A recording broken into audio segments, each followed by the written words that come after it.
हमने कानपुर यूनिवर्सिटी की वेबसाइट पर हमने 2 तरीके के गूगल फॉर्म्स को वहाँ पे अपलोड किया है। तो एक में जो कि हमारे स्टूडेंट्स हैं, यूथ हैं, वो लोग का रजिस्ट्रेशन फॉर्म है जहाँ पे वो अपनी जो भी क्वालिफिकेशन है, अपना पूरा डिटेल्स पर्सनल प्रोफाइल उस पर वो डाल के अपने को रजिस्टर्ड कर रहे हैं। अभी तक हम लोग का 4000 स्टूडेंट, लगभग 4000 स्टूडेंट का रजिस्ट्रेशन हो चुका है। जब रजिस्ट्रेशन हुआ है तो इसका मतलब है कि उन लोगों ने उसमें इंटरेस्ट दिखाया। और अभी हम लोगों ने 15 डेज बैक हमने इंडस्ट्रीज़ का भी एक गूगल फॉर्म बना दिया है, जहाँ पे जो भी इंडस्ट्रीज़ की जो रिक्वायरमेंट है, पोस्ट है, सैलरीज हैं, किस तरीके की रिक्वायरमेंट है, वो भी सब उस पर फिलअप करना शुरू कर रहे हैं। आने वाला जो समय है वो सिविल के लिए अब शुरू हो चुका है, क्योंकि जब से रियल एस्टेट का बूम है इस समय, और उसके लिए तो सिविल की ही रिक्वायरमेंट्स रहती है। तो सिविल भी एक अच्छा ऑप्शन है आप लोग के लिए, बट उसके लिए आपको मेन जो देखना है वो इंस्टीट्यूट देखना है। हर इंटरव्यू के 3 पार्ट्स होते हैं, एक इंट्रोडक्शन, एक मिडिल पार्ट और एक एंड पार्ट। इंट्रोडक्शन में they ask a very normal question related with your family background, education background, tell me about yourself, your qualification, that's all.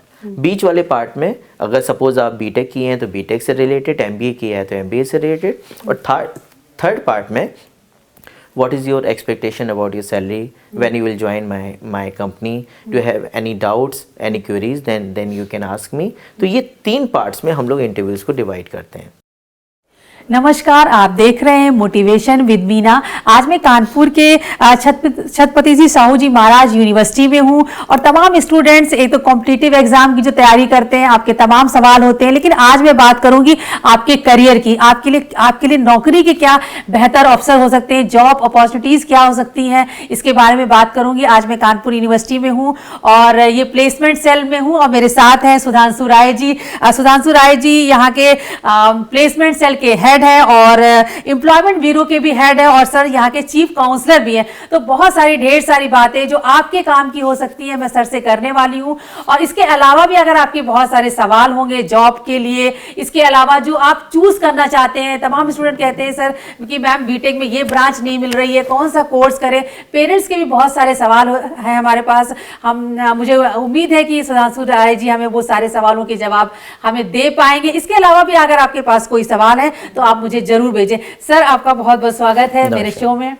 Sir बहुत अच्छी बात है कि आप इतनी सारी चीज़ों को डील कर रहे हैं। खास तौर पे मैं आज आपसे प्लेसमेंट के बारे में बात करूंगी, और जो एम्प्लॉयमेंट के क्षेत्र में क्या क्या नए अवसर आ रहे हैं, और एक जो आपका एक बड़ा प्रोजेक्ट है, आप इंडस्ट्री और यूनिवर्सिटी को कोलैबोरेट कर रहे हैं। सर मैं जानना चाहती हूँ कि इस दौर में रोजगार की, जॉब्स की क्या संभावनाएं देख रहे हैं आप? पहले तो मीना जी बहुत बहुत शुक्रिया कि आपने एक बहुत ही अच्छा टॉपिक हमारे यंगस्टर्स के लिए आपने लिया है, करियर अपॉर्चुनिटीज़ और आपकी जॉब्स अपॉर्चुनिटीज़। जैसे कि आपको मालूम है कि कोरोना ने 2020 की शुरुआत से ही उसने पैर पसारने स्टार्ट कर दिए थे। आज हम लोग ने बहुत कुछ हद तक कंट्रोल तो कर लिया है कि कोरोना को आगे बढ़ने से रोका है। इकॉनमी थोड़ी सी डाउन हुई है, बिज़नेस पे भी इफ़ेक्ट पड़ा है, पर हम लोग फिर से उसी स्टेज पे पहुंच रहे हैं। और आगे आने वाले समय में जैसा कि मुझको जो आइडिया है कि जॉब्स फिर से निकल के सामने आने लगी, मैं पिछले 2-3 महीने से देख रहा हूँ कि जॉब्स की डिमांड्स आने लगी हैं, और लोग अपने एक जो भी उनकी कॉरपोरेशन है, जो भी उनका उद्योग है, उसमें उनको अपना स्किल्ड, सेमी स्किल्ड और अनस्किल्ड हर तरीके के उनको रिक्वायरमेंट्स हैं। और जो चीज़ें आपने अभी बात बताई कि इंडस्ट्री और जो हमारे यूनिवर्सिटी के बीच में एक लिंकिंग हम लोग ने बना दिया है। यूनिवर्सिटी का एक मकसद ये है कि हम इंडस्ट्री के साथ संवाद को आयोजित करें और उनके अंदर वो सब एक कोई जोश पैदा करें हमारे स्टूडेंट के अंदर और इंडस्ट्रीज़ के भी अंदर, कि अगर हम लोग मिल के काम करने को शुरुआत करेंगे तो आपको एक अच्छे कैंडिडेट आपको मिल सकेंगे। और स्टूडेंट के लिए जोश ये कि कंपनीज हमारे सामने खड़ी है, तो दोनों के बीच में हम लोग एक लिंकिंग करने की कोशिश करें, जिसमें कि कानपुर के जो इंडस्ट्रियलिस्ट हैं उन्होंने बहुत अच्छा रिस्पांस दिया है। और हम लोगों ने एक इसको मूवमेंट का नाम दिया है आत्मनिर्भर कानपुर मूवमेंट। और लकली मैं उसका कन्वीनर हूँ और हमारे ऑनरेबल वाइस चांसलर उसकी पैट्रन हैं और उन्होंने ही इसको पूरे यूनिवर्सिटी के लेवल पे आगे तक उन्होंने बढ़ाया है। अब तो जो हमारे इंडिया लेवल की यूनिवर्सिटीज़ हैं और अराउंड 20 यूनिवर्सिटीज़ हैं, उन्होंने कानपुर मॉडल को अडॉप्ट किया है कि किस तरीके से कानपुर ने इस पेंडेमिक टाइम पे एक ऐसा एक अपॉर्चुनिटी उसने क्रिएट करी और एक नया सिस्टम को डेवलप किया। उम्मीद जगाई आपने, उम्मीद जगा दी कि देखिए उम्मीद जगाना हमारा काम है और उसको पूरा करना तो स्टूडेंट करेंगे। तो क्योंकि हमको अपने स्टूडेंट के ऊपर विश्वास है कि अगर उन लोग को एक कोई मौका मिल जाए, प्लेटफॉर्म मिल जाए, तो वो लोग अपने को प्रूव कर सकते हैं। सर आप लास्ट 5 मंथ से इस प्रोजेक्ट पे काम कर रहे हैं जिसमें कि आप यूनिवर्सिटी और इंडस्ट्री को लिंकअप कर रहे हैं कि जॉब अपॉर्चुनिटीज़ क्रिएट हो सके। तो सर अगर स्टूडेंट्स, जो बहुत सारे स्टूडेंट्स आपको सुन रहे होंगे, वो अगर जानना चाहें कि किस तरह की डिमांड है मार्केट में और वो जॉब के लिए कैसे अप्लाई कर सकते हैं, कैसे वो इसके बारे में उनको कैसे जानकारी मिल सकती है?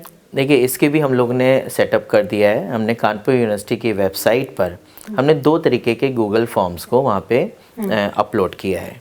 तो एक में जो कि हमारे स्टूडेंट्स हैं, यूथ हैं, वो लोग का रजिस्ट्रेशन फॉर्म है जहाँ पे वो अपनी जो भी क्वालिफिकेशन है, अपना पूरा डिटेल्स, पर्सनल प्रोफाइल उस पर वो डाल के अपने को रजिस्टर्ड कर रहे हैं। अभी तक हम लोग का 4000 स्टूडेंट, लगभग 4000 स्टूडेंट का रजिस्ट्रेशन हो चुका है। जब रजिस्ट्रेशन हुआ है तो इसका मतलब है कि उन लोगों ने उसमें इंटरेस्ट दिखाया।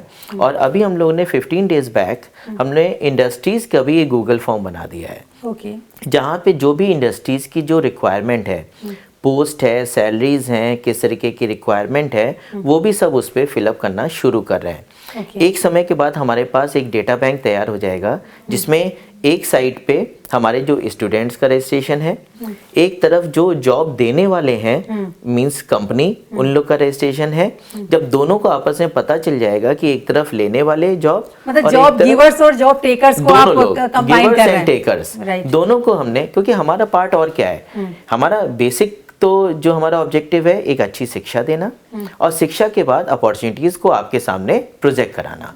तो हमने शिक्षा भी दे रहे हैं और अपॉर्चुनिटीज़ आपके सामने दिखा रहे हैं। तो मेरे ख्याल से इससे बेटर कोई ऑप्शन हमारे स्टूडेंट के लिए आज की डेट में नहीं हो सकता। अच्छा सर, मैं ये पूछना चाहती हूँ कि जो आपकी ये छत्रपति जी साहू जी महाराज यूनिवर्सिटी की वेबसाइट है, उस पर स्टूडेंट वो कानपुर यूनिवर्सिटी के हो या किसी भी यूनिवर्सिटी को जाके रजिस्ट्रेशन करा सकते हैं? वो किसी भी यूनिवर्सिटी के, कहीं के भी, देश की किसी भी, मगर हमारा प्राइमरी फोकस पहले, क्योंकि अगर हम अपने घर को ही नहीं सुधार पा रहे हैं तो हम दूसरों को क्या सोचें। मगर हमारा कॉन्सेप्ट नैरो भी नहीं है, मतलब वाइडर कॉन्सेप्ट है कि कोई भी जाके हमारा जिसको जॉब्स की रिक्वायरमेंट हो वो उसको कर ले। बट हमारा पहला फोकस हमने, इसीलिए मैंने हर कॉलेजेस में हम लोग ने आत्मनिर्भर क्लब बनवा दिए हैं लास्ट वीक।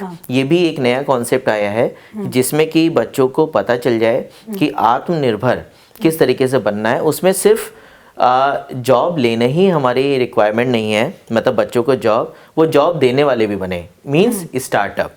राइट। तो हम लोग ने स्टार्टअप पे भी फोकस कर रहे हैं कि कैसे हम लोग कौन से स्टार्टअप कानपुर में हम लोग शुरू करें, जिससे कि कुछ को तो हम जॉब्स के लिए प्रमोट करें और कुछ को अपनी इंडस्ट्री एंटरप्रेन्योरशिप डेवलप करना, एंटरप्रेन्योरशिप वहाँ पे डेवलप। अच्छा सर, ये जो तो यानी कि वेबसाइट पे जाके आपका वो प्लेसमेंट में जाके वो गूगल फॉर्म मिल जाएगा लोगों को, जो लोग जॉब चाहते हैं, स्टूडेंट किसी भी फील्ड, अच्छा वो किसी भी फील्ड में उन्होंने बीटेक किया हो, एमबीए किया हो, तो अपनी रिक्वायरमेंट्स बताएंगे कि नहीं, अब वो अपने जाको रजिस्ट्रेशन करा सकते हैं कि मेरी ये डिग्री है और मैं ये इसके लिए, देखिए वैरायटीज ऑफ उनके स्ट्रीम्स हैं, तो वो अपनी रिक्वायरमेंट दे दें।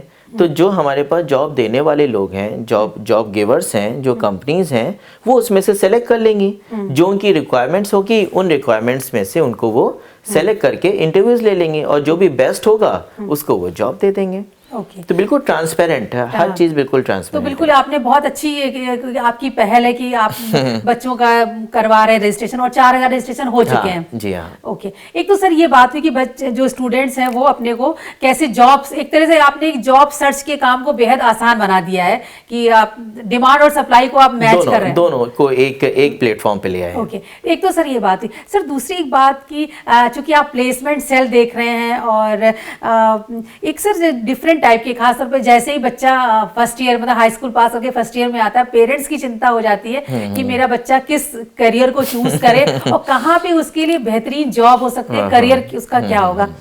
उसके तहत मैं जानना चाहती हूँ सर, अगर मैं हमारे देश में सर 2 फील्ड ऐसी हैं, एक मेडिकल एक इंजीनियरिंग, इसके लिए इतना क्रेज होता है, लोग नीट और जेई की तैयारी करते हैं।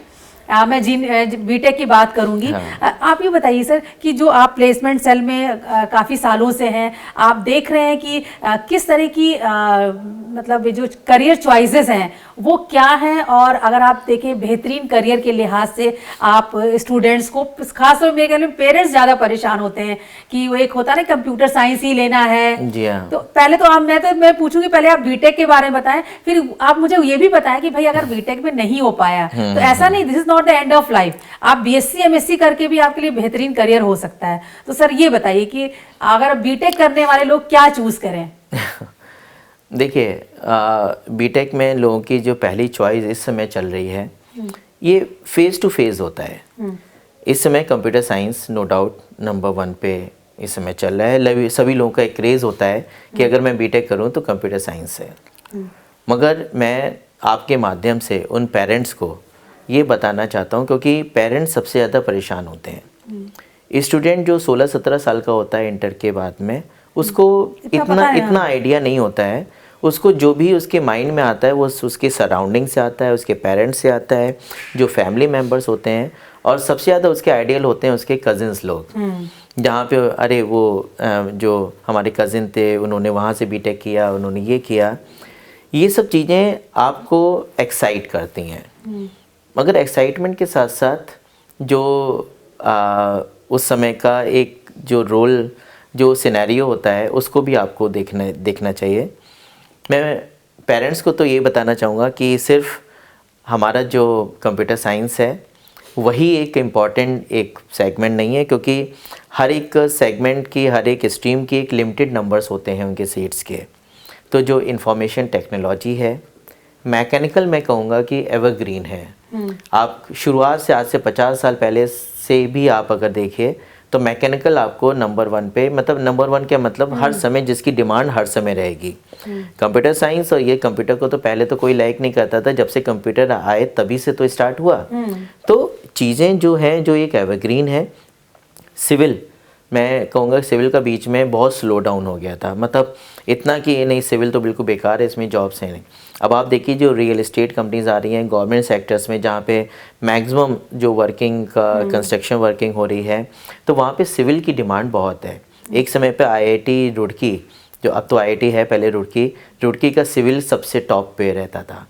तो और इलेक्ट्रॉनिक्स, कम्युनिकेशन, इलेक्ट्रिकल, केमिकल, ये जो ऐसे कुछ ब्रांचेस हैं, जो ब्रांचेस आपको मतलब अभी भी एक कंप्यूटर साइंस से अगर आप पैरेलल माने तो ये सब ब्रांचेस आपके लिए यूज़फुल हैं। और दूसरा पॉइंट ये है कि हर एक इंस्टीट्यूट का उनका अलग अलग जो स्ट्रीम है वो उनकी पॉपुलर है। कहीं पे कंप्यूटर साइंस सबसे आगे चलता है तो कहीं पे इलेक्ट्रिकल सबसे आगे है। आज की डेट में क्या है कि जो हमारे बीटेक हैं वो लोग ज़्यादातर लोग उसमें से 25% लोग सिविल सर्विसेज में अप्लाई करते हैं। तो वहाँ पे भी हमको देखना पड़ता है जो स्केलिंग मेथड होता है उसमें कौन सा सब्जेक्ट हमारे लिए बेनिफिशियल है, उसको वो लोग लाइक करते हैं। तो उसमें मैं देखता हूँ मेरे बहुत सारे फ्रेंड्स इलेक्ट्रिकल लेके उन्होंने उसको आईएएस को, पीसीएस को बीट किया।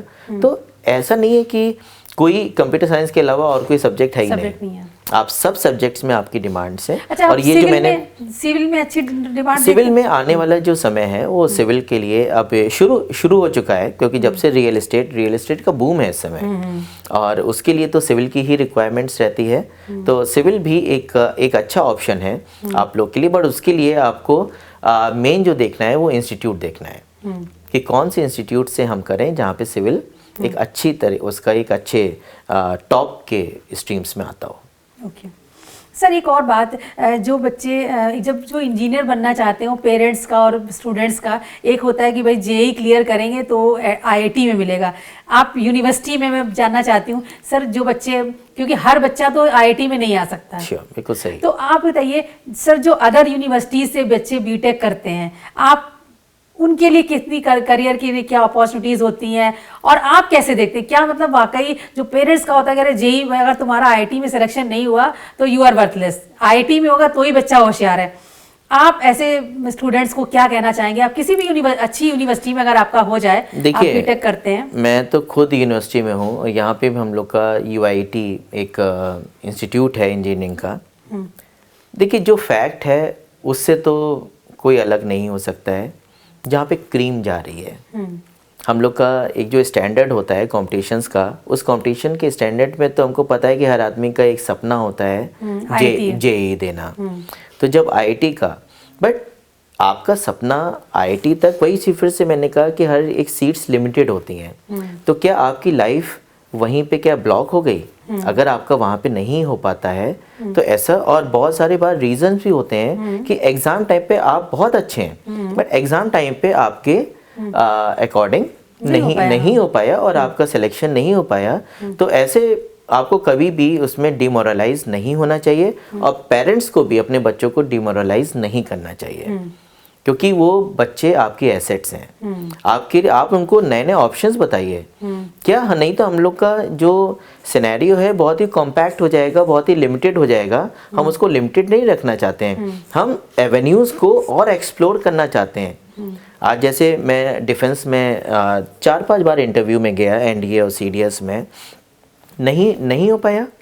तो आज के मैं अपनी लाइफ को यही मान के चलूँ कि मैंने लाइफ में कुछ नहीं बचा मेरा। तो डिफेंस में मेरे सभी फ्रेंड्स आज की डेट में कोई कर्नल है, कोई एयरफोर्स में है, मतलब अच्छे लेवल पे, मगर मैं तो कभी भी फ्रस्ट्रेट नहीं होता हूँ। ऐसे ही जब मैं वहाँ पे गया था, जिस दिन नहीं सिलेक्शन हुआ था उस दिन रिजल्ट डिक्लेयर किया जाता है।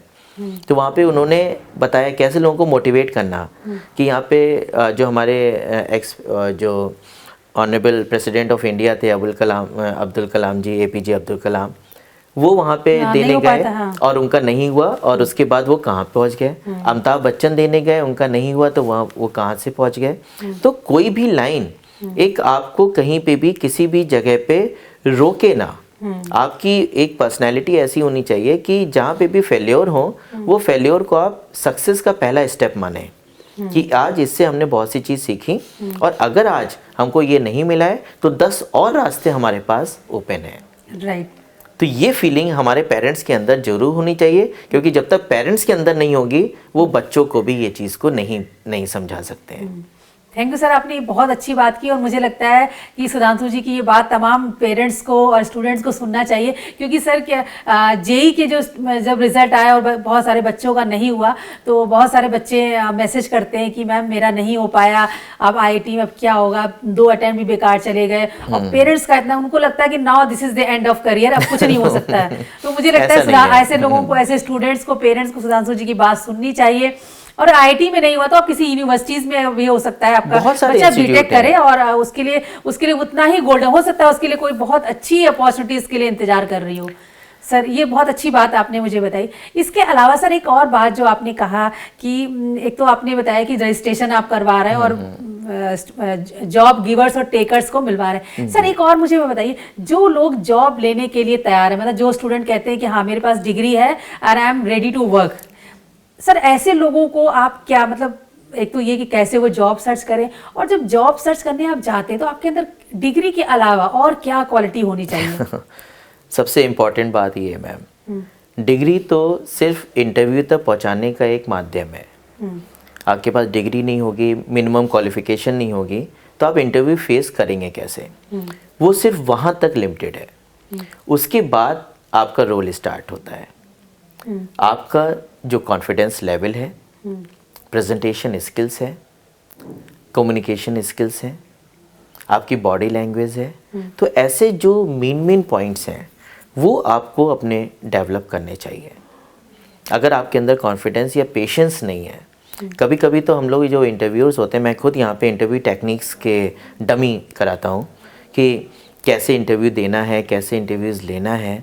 तो अगर लेने वाले की तरफ मैं बैठा हूँ, तो अगर आप इंटरव्यूज़ दे रहे हैं तो कैसे आप अंदर एंटर कर रहे हैं, आपकी जो ड्रेसिंग सेंस कैसी होनी चाहिए, आपका बॉडी लैंग्वेज कैसा होना चाहिए, क्या क्या आपको कैरी अपने साथ करना चाहिए, किस तरीके से करना चाहिए। तो ऐसी बहुत सारे चीज़ें हैं और सबसे ऊपर है आपका कॉन्फिडेंस लेवल। अगर सेल्फ कॉन्फिडेंस है, ओवर कॉन्फिडेंस मत रखिए। मैं उसको तो नेगेटिव रखता हूँ कि जब आप बिल्कुल निश्चित हो जाते हैं, नहीं अरे मुझको तो कोई यहाँ से हरा ही नहीं सकता है, मैं तो सेलेक्ट होके ही जाऊँगा, और वहीं पे आपसे चूक हो जाती है। कॉन्फिडेंस लेवल रखिए और रिलैक्स मोड में, तो वो सब चीज़ें बहुत ही इम्पॉर्टेंट हैं। और जो आपका प्रेजेंटेशन स्किल्स मैंने आपको बताया कि आपके पास नॉलेज बहुत होती है, बट उसको किस तरीके से प्रेजेंट करना है ये आपको नहीं मालूम होता है। फ्रस्ट्रेशन यहीं से आ जाता है। कहता है मेरे पास तो 90% मार्क्स हैं, 95% मार्क्स हैं, 98 तक आने लगे अब तो, और उसके बाद जब वहाँ सिलेक्शन और रिजेक्शन की बात होती है तो आपको सिलेक्शन वहाँ पे नहीं हो पाता है। तो उस समय आपको एसेस करना है कि ऐसे कौन से पॉइंट थे कि जिसकी वजह से मेरा सिलेक्शन नहीं हुआ। अच्छा सर, आप प्लेसमेंट को इतने समय से देख रहे हैं और काउंसलर भी हैं, क्या आपने ऐसा देखा है कि जैसे 98% वाला बच्चा है और वो बहुत उसको था कि मेरा तो हो ही जाएगा, आपने देखा कि 70% वाला सेलेक्ट हो गया, 98 वाला नहीं हुआ, और ऐसा देखा है आपने? हाँ, ऐसा बहुत बार। मैं तो अपने जिससे मैं देने जाता था, मैं तो इंटरव्यूज़ डिफेंस वाला दिया है कि जो हम लोग 5 डेज़ वहाँ पे SSB सर्विस सिलेक्शन बोर्ड होता था, 5 डेज़ वहाँ पे रहते थे।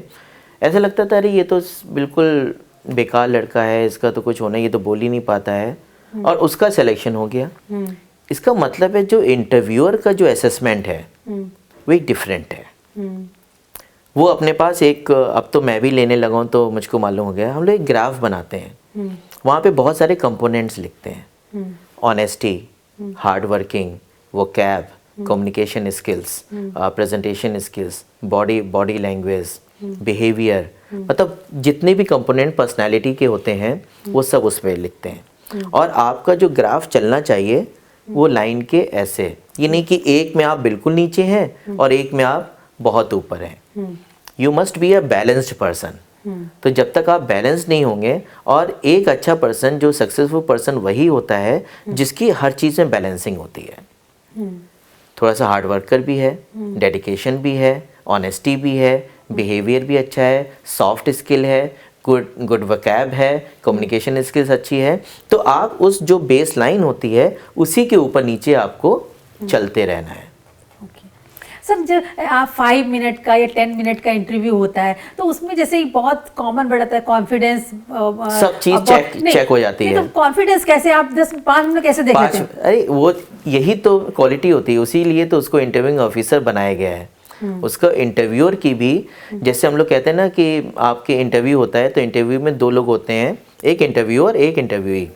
जो ट्रेनिंग इंटरव्यूई को लेनी होती है वही इंटरव्यूअर को भी लेनी होती है, क्योंकि आपसे ज़्यादा जो क्रूशियल स्टेज है वो इंटरव्यूअर की है। आपका सिलेक्शन होता है नहीं होता है कोई फ़र्क नहीं पड़ता, आप दूसरे में जा सकते हैं। अगर इंटरव्यूअर ने एक गलत पर्सन को सेलेक्ट कर लिया, वो उसकी पूरी कंपनी को चौपट कर देगा, डुबा देगा। तो किसके लिए क्रूशियल हुआ ज़्यादा? एक ऐसा पर्सन, कोई स्टूडेंट से, आप स्टूडेंट्स को आप बताते होंगे कि आप जॉब के लिए जा रहे हैं तो आपको ऐसे करना है, हम तो उससे हमेशा कहते हैं कि तुमसे ज़्यादा रिक्वायरमेंट उसकी है तुम्हारी। तो आप सर उसको, जैसे एक मन सपोज कि कोई स्टूडेंट, जो आपके स्टूडेंट सुन रहे होंगे, कोई सर जॉब के लिए जा रहा है, तो आप उसको कॉन्फिडेंस दिखाना है अपना, तो क्या उसको कम बोलना है, ज्यादा बोलना है, क्या टिप देंगे? कॉन्फिडेंस का मतलब ही मैंने यही चीज बता दिया कि तुम्हारी रिक्वायरमेंट से ज्यादा उसकी रिक्वायरमेंट है, इसलिए तुम्हारे अंदर जो पल्पिटेशन हो रहा है उस चीज को हटा दो, क्योंकि उसको ज्यादा जरूरत है, बजाय कि तुमको आज एक जगह पे सिलेक्शन नहीं होता है तुम दूसरी जगह जा सकते हो, वो तुमको लेने के लिए बैठा है। और दूसरा पार्ट मैं ये बताता हूँ कि वहाँ पे जो सिलेक्शन या रिजेक्शन, वो रिजेक्शन के लिए नहीं बैठे हैं, वो सिलेक्शन के लिए बैठे हैं। तो आप अपना बेस्ट टू बेस्ट जो भी आपके अंदर है, और कभी भी आपको वो हद से ज़्यादा क्या करेगा, आपको जॉब नहीं देगा ना, तो आपकी लाइफ तो नहीं रुक गई, आपके पास तो 10 ऑप्शन और हैं। तो अपना माइंड को फुल रिलैक्स करते हुए जाओ, और वहाँ पे जैसा आप ओरिजिनल हैं, जो मैंने आपको बताया ना कि जब ग्राफ होता है तो ऊपर नीचे जो बिल्कुल बैलेंस होना चाहिए, आप अपनी जो ओरिजिनलिटी है वो चीज़ को आप वहाँ पे रिफ्लेक्ट करो। क्यों हमेशा पहला क्वेश्चन पूछा जाता है, टेल मी अबाउट योरसेल्फ? क्यों? अगर कोई इसको एसेस करे, और ये सबको बच्चे को मालूम भी रहता है, पहला क्वेश्चन हमसे ये पूछा जाएगा, पर उसके पीछे का लॉजिक क्या है? उसके पीछे का लॉजिक ये है, जो बच्चा इंटरव्यू रूम के बाहर तक जिसकी पल्पिटेशन हो रही है, धड़कन बढ़ रही है, उससे पहला ही क्वेश्चन हमने ये पूछ लिया, वो कहता है अरे ये तो हमको बिल्कुल 100% मालूम है। तो उसके अंदर एक कॉन्फिडेंस आता है। वो क्वेश्चन इसीलिए पूछा जाता है कि आपका कॉन्फिडेंस लेवल एक, और यू आर रिलैक्स्ड और रिलैक्स फील करें। क्वेश्चन कोई बहुत ही टिपिकल नहीं होंगे, क्वेश्चन तो ऐसे ही पूछे जाएंगे जो आपसे संबंधित हैं। पहले क्वेश्चन नॉर्मल इस तरीके के पूछे जाते हैं। जो बीच वाला इंटरव्यू का पार्ट होता है वो आपकी नॉलेज, जो आपने पढ़ा है, टेक्निकल पार्ट। और थर्ड होता है जब हम आपकी एक्सपेक्टेशंस पूछते हैं। तो हर इंटरव्यू के 3 पार्ट्स होते हैं, एक इंट्रोडक्शन, एक मिडिल पार्ट और एक एंड पार्ट। इंट्रोडक्शन में they ask a very normal question related with your family background, education background, tell me about yourself, your qualification, that's all. बीच वाले पार्ट में अगर सपोज आप बीटेक किए हैं तो बीटेक से रिलेटेड, एमबीए किया है तो एमबीए से रिलेटेड, और थर्ड पार्ट में what is your expectation about your salary, when you will join my company, do you have any doubts, any queries, then you can ask me. तो ये 3 parts में हम लोग इंटरव्यूज़ को divide करते हैं और हर एक पार्ट की इंपॉर्टेंस है। लास्ट पार्ट में आप पूछते हैं tell me your expectation about your salary, तुमको 1 लाख रुपीज़ कहना गलत नहीं है, but you must be knowing about your capabilities. आप उतने कैपेबल हैं नहीं, आपको वर्थ अपनी मालूम होनी चाहिए कि आपकी वर्थ 20,000 की है कि 50,000 की है कि 1 लाख की है। वो ये नहीं जानना चाहते कि आप कितने में ज्वाइन करोगे, वो ये एसेस कर रहे होते हैं कि आपको अपनी वर्थ मालूम है कि नहीं है। तो सर आप बताइए कि मैं अगर कोई स्टूडेंट आपसे पूछे बीटेक का है और अच्छी कंपनी में जॉब के लिए जा रहा है, आप ही बताइए सर कि मतलब जो सैलरी, एक्सपेक्टेड सैलरी हर जगह तो क्या बताना चाहिए वैसे? एक्सपेक्टेड सैलरीज में जो मेरा थ्योरी है, कभी भी सैलरी का अमाउंट नहीं, वो उसको ये नोन होता है कि अगर आप असिस्टेंट मैनेजर पे जा रहे हैं तो उसको पहले ही आइडिया ज़रूर होना चाहिए कि यहाँ पे असिस्टेंट मैनेजर को कितनी सैलरी मिलती है। तो उससे ये कहना है कि sir I am not here for the money purpose, because I know the difference between the job and service. I want to do a service, मैं सर्विस करना चाहता हूँ, service which gives me a satisfaction. And I think कि आपकी company में job करके मुझको satisfaction मिलेगा।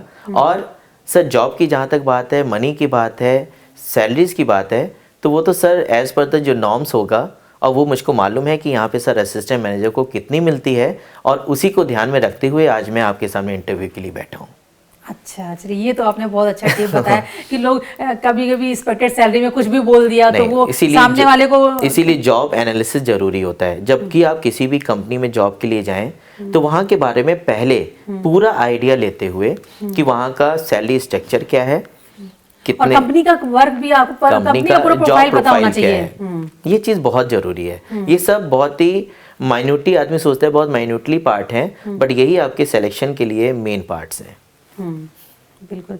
अच्छा सर, एक और बात मैं पूछूंगी। एक तो आपने बताया कि भाई जो जॉब के लिए लोग जा रहे हैं वो कैसे तैयारी करें, और ये सारी चीज़ें आपने मुझे बताई। एक तो बताइए कि आपकी खासतौर पे आपकी यूनिवर्सिटी में ऐसे, मतलब ठीक है जो बीटेक कर लिया वो कोर्सेज हो गए, एमबीए हो गए, इसके अलावा कोई नए ऐसे जॉब ओरिएंटेड कोर्सेज हैं जो आप बताना चाहें कि ये अच्छे हैं और आपके लिए? देखिए, इस समय पे अगर हम साइंस के और ह्यूमैनिटीज़ के जो सब्जेक्ट्स को लेना चाहें तो मैंने देखा टूरिज़्म एक सेक्टर, क्योंकि टूरिज़्म एक ऐसी लाइन है इस समय की मानी जाती है कि सेकंड लार्जेस्ट अर्निंग इंडस्ट्री है ऑल ओवर वर्ल्ड। मगर उसके लोगों को अभी बहुत ही पर्टिकुलर कौन कौन से एरियाज़ में आपको जॉब मिल सकती है ये आइडिया नहीं है।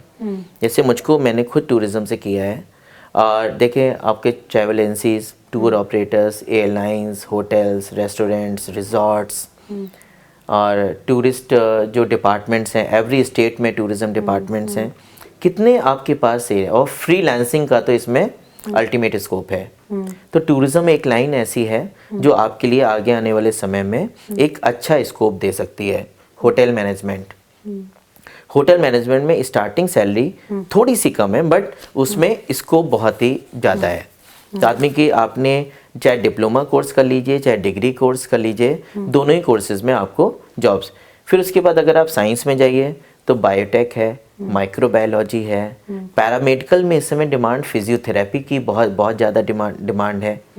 फार्मेसी में चाहिए तो एम फार्मा और बी फार्मा, उसका कोई कंपेयर नहीं है। तो चीज़ें डिपेंड करती हैं आपके इंटरेस्ट पे, और जो इस समय के सिनेरियो में जो भी हमारे स्कोप एरियाज़ हैं वो ये सब एरियाज़ हैं जिसको कि ज़्यादातर सभी यूनिवर्सिटीज़ ऑपरेट कर रही हैं। सर एक चीज़ बताइए, जैसे सपोज कि होटल मैनेजमेंट का कोई कोर्स करना, टूरिज्म में मैनेजमेंट का कोर्स करना चाहता है, तो क्या आपके यहाँ यूनिवर्सिटी में इस तरह के कोर्सेज तो होंगे ही? जी हाँ, हमारे टूरिज्म मैनेजमेंट में मास्टर कोर्स है, और होटल मैनेजमेंट में बैचलर कोर्स है। तो यानी कि कोई अगर किसी ने बीए किया है या बीएससी किया उसके बाद ज्वाइन कर सकता है, जा सकता है टूरिज्म में। आप यहाँ पे मास्टर कोर्स कर सकता है, मास्टर कोर्स कर सकता है। उसके मास्टर कोर्स के बाद तुरंत जॉब के लिए वो रेडी होता है? हाँ, क्योंकि हम लोग का जो मास्टर कोर्स है, मास्टर कोर्स में डिग्री एमबीए की मिलती है। अच्छा, MBA in tourism management. Okay. तो डिग्री उसमें एमबीए की है, तो टूरिज्म एक उसका just like a specialise section हो गया। तो आप किसी भी होटल्स में, रिजॉर्ट्स में, ट्रैवल एजेंसीज में आप जा सकते हैं, और आगे आने वाला समय टूरिज्म में बहुत ज़्यादा स्कोप रखा है। ओके, तो आपने बीए, बीएससी, बीकॉम कुछ भी किया, उसके बाद आप टूरिज्म में आप कर सकते हैं। उसकी इसी तरह आप होटल मैनेजमेंट में कर सकते हैं। होटल मैनेजमेंट में इंटर के बाद जा सकते हैं। अच्छा, 12th के बाद, क्योंकि वो ग्रेजुएट कोर्स है। अच्छा, ग्रेजुएट कोर्स है। अच्छा, और वो आप 12th के बाद यहाँ पे यूनिवर्सिटी में आप कर सकते हैं? जी हाँ। ओके, अच्छा, इसके अलावा और कोई जॉब में, अच्छा ये फार्मेसी में क्या कोर्स है आपके यहाँ? फार्मेसी में हम लोग के यहाँ बी फार्मा कोर्स है और एम फार्मा। तो इसमें बी फार्मा 12th के बाद, बी फार्मा 12th के बाद, और ग्रेजुएशन के बाद एम फार्मा, और डिप्लोमा भी कोर्स है उसमें। और इन सब कोर्स इस समय जो हमारी जो कंपनीज हैं, आपकी फार्मास्यूटिकल कंपनीज, यहाँ पे बी फार्मा, एम फार्मा का बहुत ज़्यादा स्कोप है।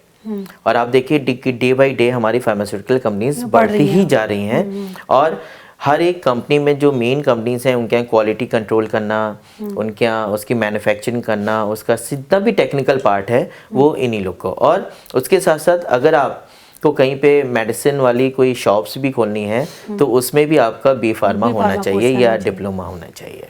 ओके, तो ये सब चीज़ें बहुत रिक्वायर्ड है। ओके, अच्छा, और इसके अलावा फिजियोथेरेपी में क्या बताया आपने?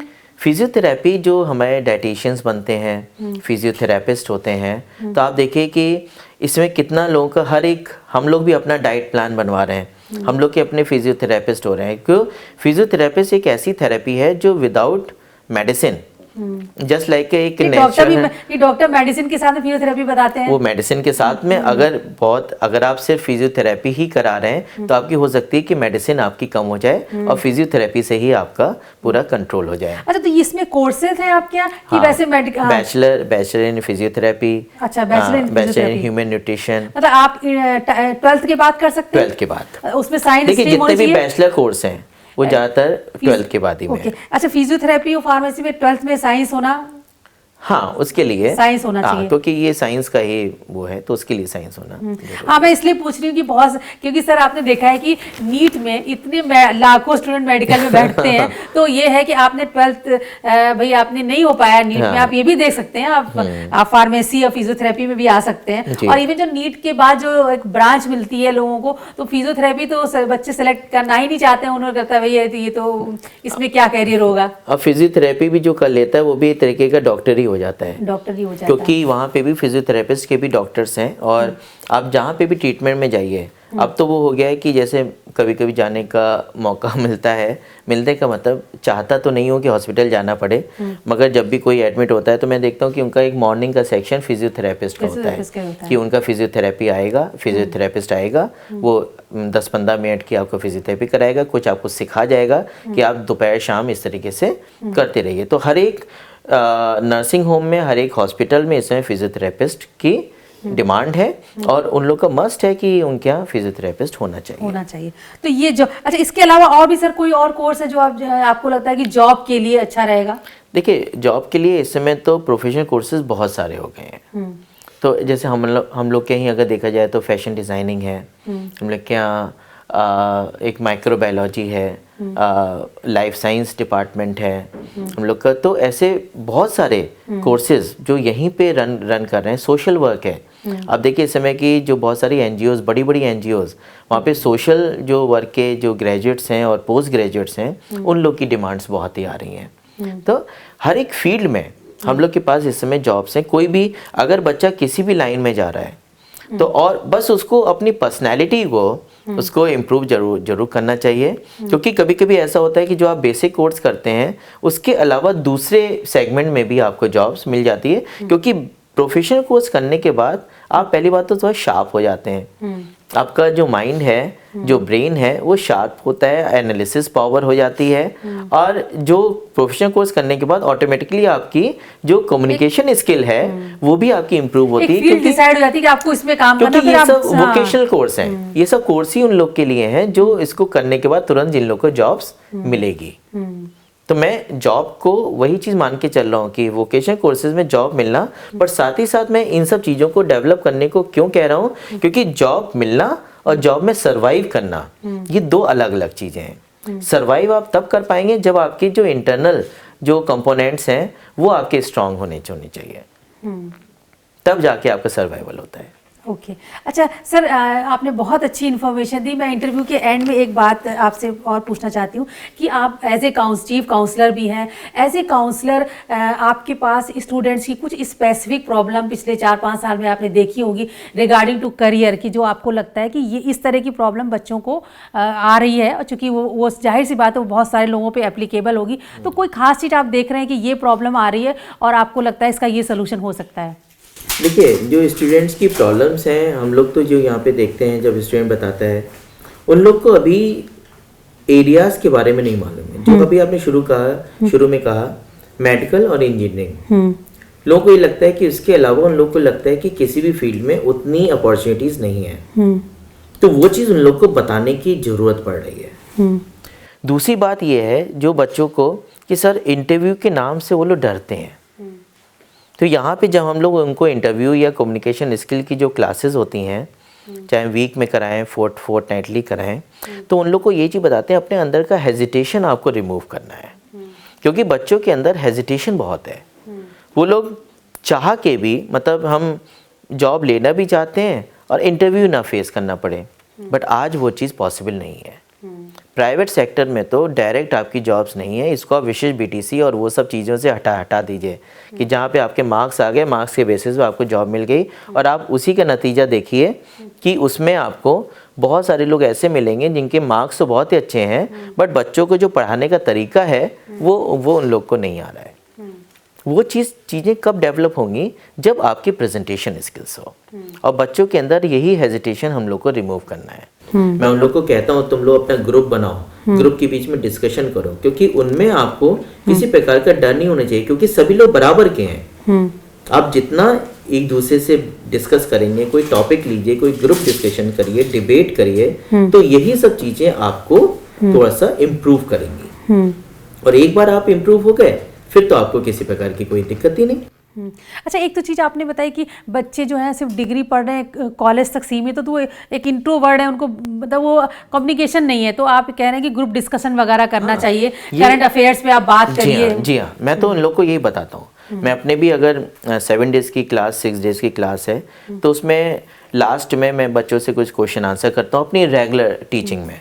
उसी तरीके से एक वीक में एक दिन उन लोग के साथ में ग्रुप डिस्कशन करता हूँ, कि जिससे कि उन लोग के अंदर जो नॉलेज आ रही है वो तो ठीक है, बट नॉलेज का प्रेजेंटेशन भी आना चाहिए कि जो आपके अंदर है उसको किस तरीके से इफेक्टिवली, मतलब विथ फुल ऑफ इम्प्रेसिवनेस आप उसको प्रेजेंट करिए। ओके, चलिए, थैंक यू सर, आपने बहुत अच्छी इन्फॉर्मेशन दी। और तो ये थे सुधांशु राय जी। मुझे उम्मीद है कि तमाम जो जॉब अपॉर्चुनिटीज़ को लेकर उन्होंने बात की है कि आप मेडिकल और इंजीनियरिंग के अलावा आपके पास बेहतरीन कोर्सेज हो सकते हैं, आप उनकी डिग्री ले सकते हैं, और करियर में आप समझिए कि संभावनाओं की कोई कमी नहीं है, आप सक्सेस होने के लिए तमाम रास्ते हैं। तो इस साल जिन स्टूडेंट्स का नीट का और जेई का नहीं हो पाया, तमाम स्टूडेंट कह रहे थे कि अब मैम क्या होगा, ये दूसरा अटैम्प्ट भी चला गया, तीसरा भी चला गया, तो आपके लिए बहुत सारे मौके हैं। और एक सर ने बहुत अच्छी बात की, उम्मीद जगाई है, और मुझे लगता है ये इस उम्मीद पे आपको ज़रूर फॉलो करना चाहिए। दूसरी एक बात, अगर आप जॉब सर्च कर रहे हैं तो ये आप छत्रपति साहू जी महाराज यूनिवर्सिटी की वेबसाइट पर जाएं, अपना रजिस्ट्रेशन कराएं और जल्दी से, जैसे सर आपने कहा कि इंडस्ट्रीज के लोग भी अपना फॉर्म डालेंगे तो आपको पता चल जाएगा कि कहाँ कहाँ आपके लिए जॉब हो सकते हैं। और मुझे वो लगता है कि ये पहल बहुत लोग स्टूडेंट्स के काम आएगी। आप देखते रहिए मोटिवेशन विद मीना। इसके अलावा अगर किसी और तरह की जॉब को लेकर, करियर को लेकर या इंटरव्यू को लेकर कोई आपके सवाल है तो आप इस वीडियो के कमेंट बॉक्स में मुझे जरूर भेजें। मैं कोशिश करूंगी दोबारा मैं सर के पास आऊंगी और मैं उस सारे आंसर लेके आपको बताने की कोशिश करूंगी। Thank you.